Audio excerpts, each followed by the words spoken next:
Alright, so this is pretty rough. It's not the most good looking thing in the world. But we're just gonna put this stuff. Ah, crap. Just gonna put that in. It's a wooden railway, which is rather quaint. Remove those.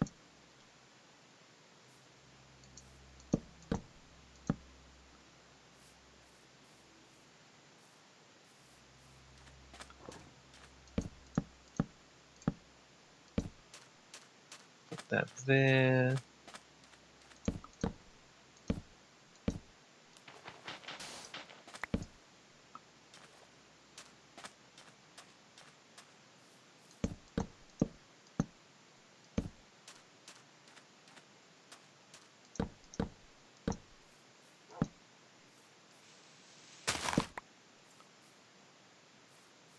I mean, it's not bad. It's kind of crude, but it's not bad the way it looks.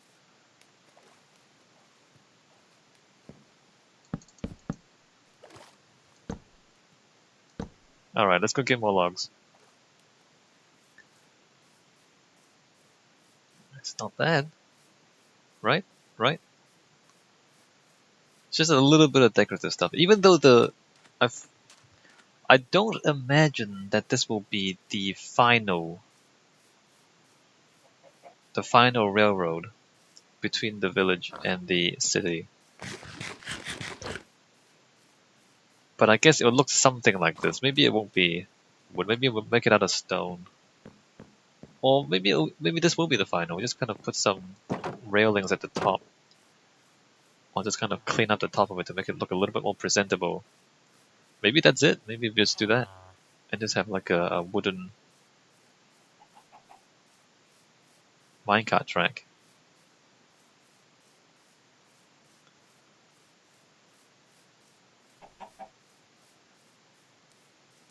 Alright, let's go punch a few more trees.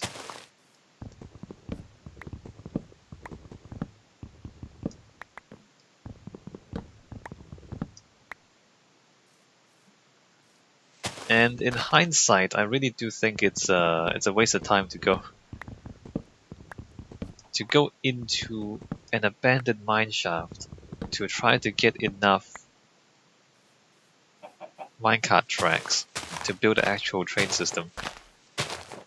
I mean, the time is much better spent just mining iron, isn't it? And even if we get the zombie grinder going and just punch zombies for iron, even that is probably better than trying to find enough minecart tracks from an abandoned mine shaft to build an actual track. Because we found what? We found like 30 something, I think. 30 something tracks. Whereas we needed about 300. So we found like maybe like a tenth of what we needed from the abandoned mine shaft. So we need to do like 10 times what we did in order to find enough minecart tracks.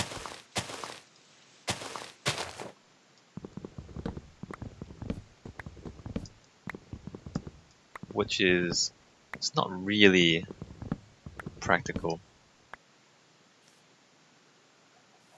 And I'm a little bit sad about that because, if... Should I be sad about that? I'm not sure. It's like you have abandoned mine shafts, alright. And in the abandoned mine shafts you can find minecart tracks, alright. But the quantity you find down there is not really sufficient for any reasonable project. In fact, there's not enough minecart tracks in the abandoned mine shafts to put a minecart system in the mine shaft itself. Which kind of makes sense because, everything is supposed to be old and broken down and it's not meant to be a functioning mine. So, alright, that's fine. But having said that, is that meant to be... I guess it is. But having said that, It just means that there's not enough resources in the landscape to be useful. Like it was 1/10 of what we needed. I mean, if it was like something like 50%, then that is significant. If it's even like 30%, I don't know if that's worthwhile. If you can get 30% of what you need from the abandoned mine shaft. So like what do you get from the abandoned mine shaft? Is what I'm trying to say. We went down there. We found like what do we actually find that is useful? Cobwebs? Like the only thing that's cobwebs. I mean, there's the cave spider spawners, but you don't really want to mess with cave spiders for a grinder. Like, what useful resources are there in an abandoned mineshaft? Nothing. Cave spider spawners are the only ones. And and then the few minecart tracks that you find. But you find so few of it that it's not really a practical source of minecart tracks for your minecart network. So I don't know, like if we have to grade the usefulness. And also the abandoned mine shafts, they are really, really annoying to clear out too, because there's like multiple they're vertical, they're somewhat vertical. And there's just a lot of narrow corridors. And narrow corridors are not good for us when we're in combat. And then there's just cave spiders and zombies and skeletons and creepers in those narrow corridors that stack on top of each other, so things drop on you quite often from above. Whereas the chasms are actually strategically quite interesting and quite doable, because you just do what I did, which is to go around the edge of the chasm at the top, and you go around the edge of the chasm halfway up, and then you clear out all the side tunnels, and you go down to the floor and you clear that out. So there's like a strategic way to get through all of it, and you can see the whole thing as you do it. And it's also like, you're hugging the edge of a cliff, so that's kind of exciting if you're scared of heights. So the chasm is great gameplay in my opinion. Like it's actually it's entertaining and strategic to tackle. Whereas the abandoned mine shaft is not. Like normal caves are somewhat better because you have corridors and rooms, and you have choke points in just the normal caves in Minecraft. So out of all the underground systems we have found, I think I like the caverns the most, and then the normal caves the second, and the abandoned mine shafts the last. Maybe if the abandoned mine shafts were not quite that narrow, maybe if the mine shafts were like wider, I'd be happier. Because as they are now, they're 3 blocks by 3 blocks with stuff in them. And so, like, yeah. And they're interconnected in a way that makes it easy for enemies to ambush you. I'm not sure I want to tackle them at all. I feel like I should just dig them out. So instead of trying to... Or maybe the way to do it is to close off, like get some doors down there, and like close off each section as you clear them. Maybe that's the way to go. Like dig around the outside, and then close off sections of it, and then tackle each closed section one at a time. Maybe that's the strategy. Maybe I'm just not using doors enough. We should do that. Alright. So the next time we go down there, I'm not going down there now or anytime soon.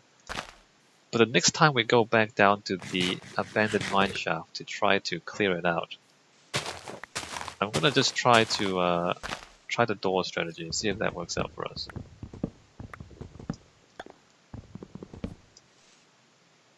Because we can open doors, but the enemies can't, and so if we can door things off, and then maybe like pour water, like close it off with doors and then pour water in to stop enemies from spawning, that might actually be the way to go.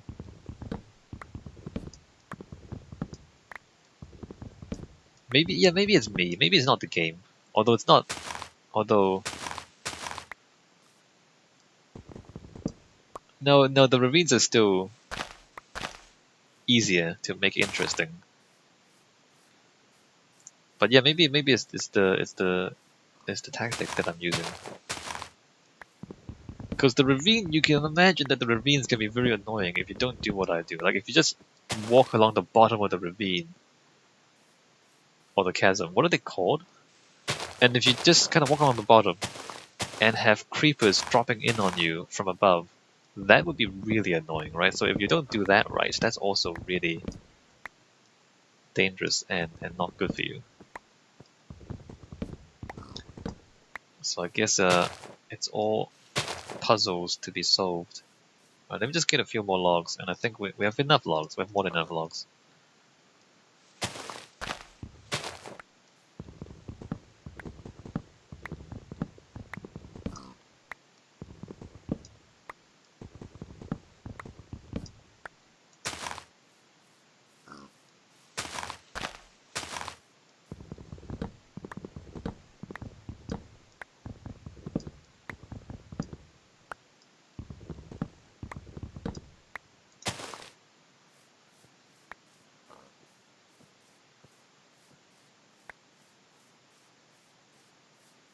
Alright, let's get this thing done. Is it morning or nighttime? It's morning, right?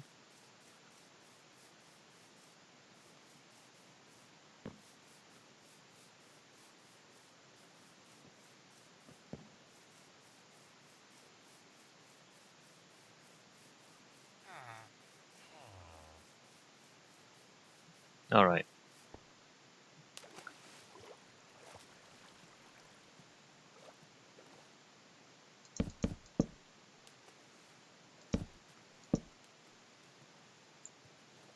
I mean, it's okay. It's not the best thing in the world. It looks alright.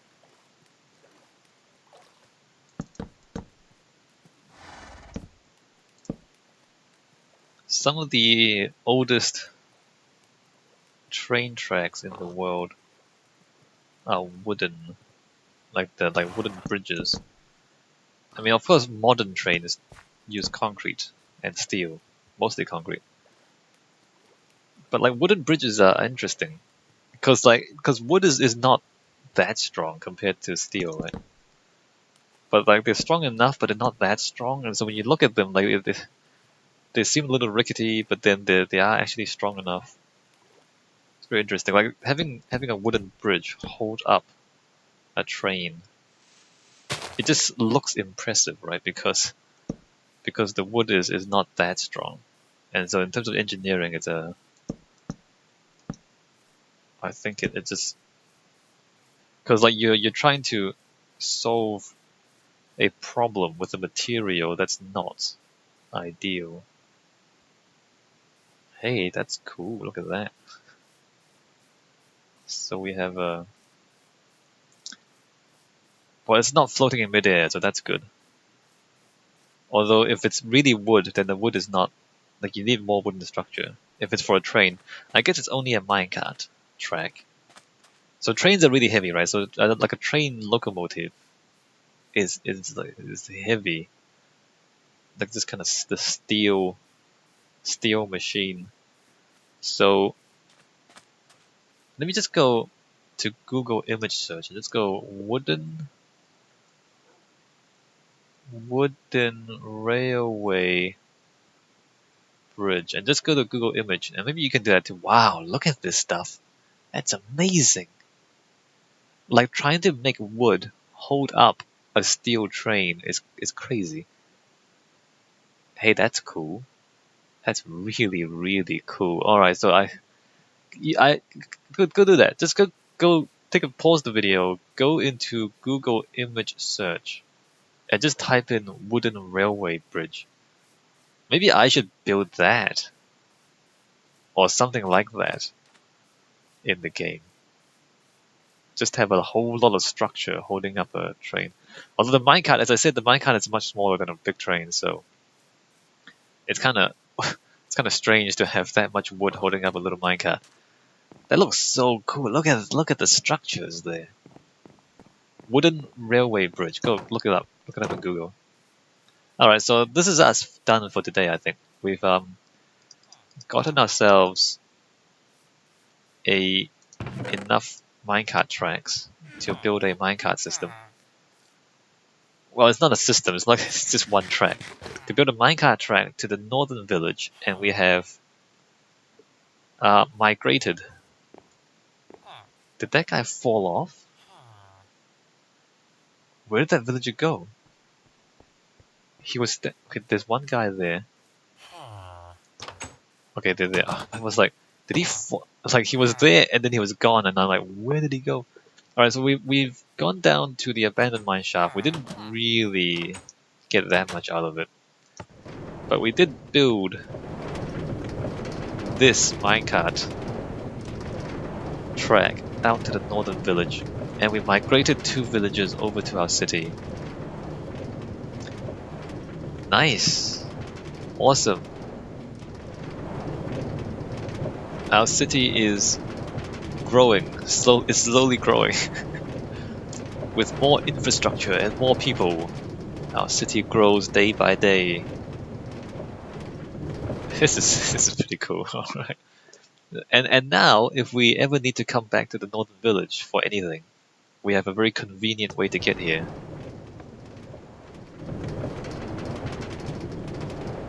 That looks pretty good though. Look at that. Look at that. That looks pretty good. Even though it's pretty rough and pretty simple. Just having this elevated railway between the city and this is cool. Minecraft does still have its moments. This is pretty fun. Alright, so we really should start seriously building the city soon.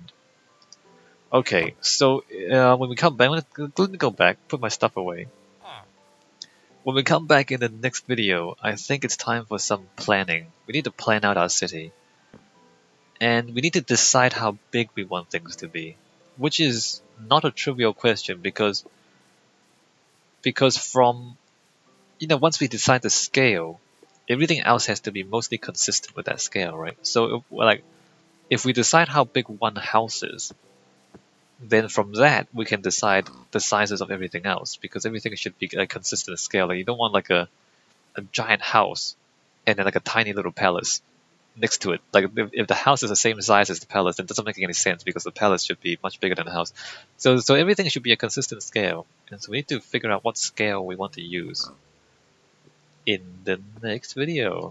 Let me put that away. Let me make some more planks. Alright, let me just drop these blocks. And drop this stuff. And move that around, Alright. We need shovels, won't we? We need shovels to mark out. Oh, we did have shovels, great.